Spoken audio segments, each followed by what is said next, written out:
Hi Vijayawada. Teaser ఎలా ఉందండి? నచ్చిందా? అంటే కొన్ని చిన్న తప్పులు జరిగినాయి లాస్ట్ 2-3 సినిమాలు. నాతో చాలా మంది నువ్వేంటి అలాంటి సినిమాలు చేయట్లేదు అన్నాను. అలాగా అడిగిన వాళ్ళకి, అలాంటి సినిమా కోసం నా నుంచి అలాంటి సినిమా చూస్తున్న వాళ్ళకే ఈ మట్క. రేపు పొద్దున మా థియేటర్లో ఒక మాస్ జాతరలో ఉండబోతుంది సినిమా.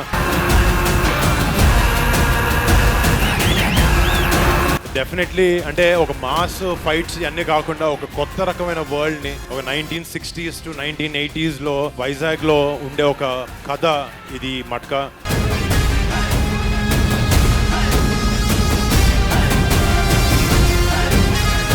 డెఫినెట్ గా ఈ సినిమా మీరు గర్వంగా పెట్టుకునే సినిమా అవుతుందని నేను మనస్ఫూర్తిగా కోరుకుంటున్నాను. అండ్ November 14th ఈ సినిమా థియేటర్ లోకి వస్తుంది. మీరు అందరూ ఆ సినిమాని చూసి సపోర్ట్ చేసి ఆదరిస్తారు మనసారా కోరుకుంటున్నాను అండి. Thank you so much for all the love.